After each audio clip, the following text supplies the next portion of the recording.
There's an interesting question that is kind of a modern day problem here. But Navnita is removed beforehand. Also, like the question is asking about the like if the milk is fatless and then if it is churned, will that give rise to sakra?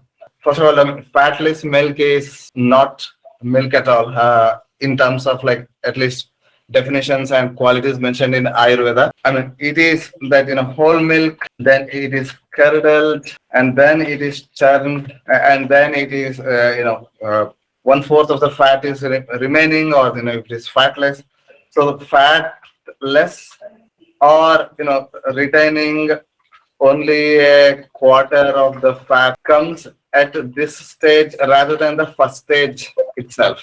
See, once again, it becomes something like that. There's a few years back, one company had projected in the market saying that this is a oil. This oil is devoid of stickiness. Chipa rahit tel. That's what they used to tell. Basic definition of when there is no snehatva, then it is not sneha.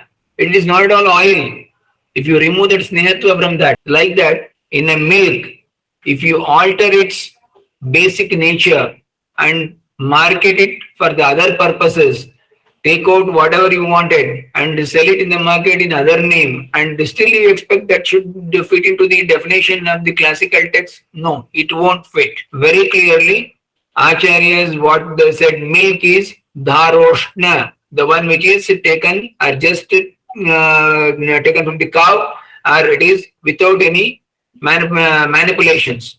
So such milk has to be taken care, and that milk has to be subjected for proper way of curdling, and then it is subjected for churning, and then navanita or butter is removed, and whatever the remnant is there with little bit of fat in it, that is takra.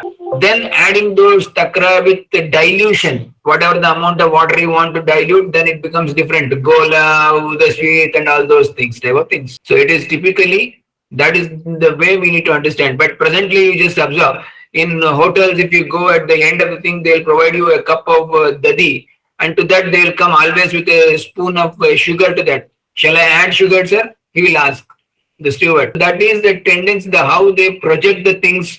And once they started doing it to hotels, they started eating the same thing, and something is projected.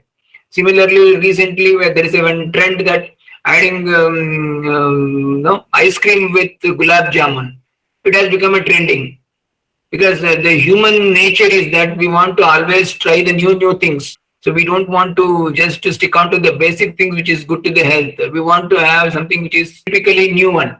So they will go for all these combinations. Similarly, the whole milk, they made into several type of colored packets: blue color, saffron colored, yellow colored, green colored packets based on percentage of fat, whole milk, homogeneous milk, Shubham milk. So many names have been given, and it is been marketed.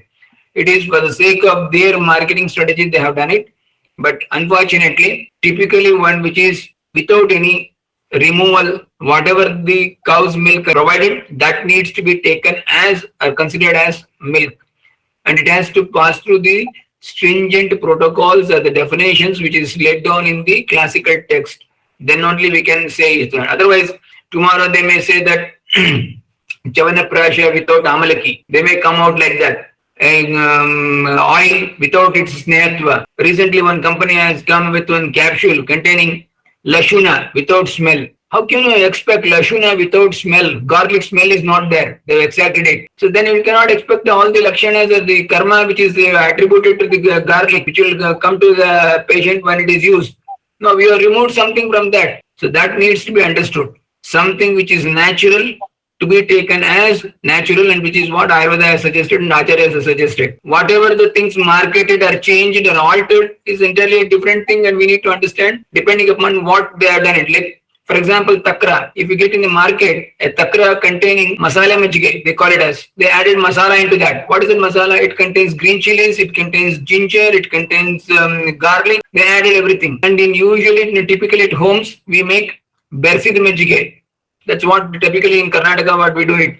For that we use curry leaves and even coriander leaves, as well as even to some extent even the hingu or the asafoetida or jeera or shunti. Typically, because based on our interest in the flavoring or its requirement, we use it. So definitely when this type of samskarana is done, the quality of that buttermilk changes according to the ingredients or the content which is added to that.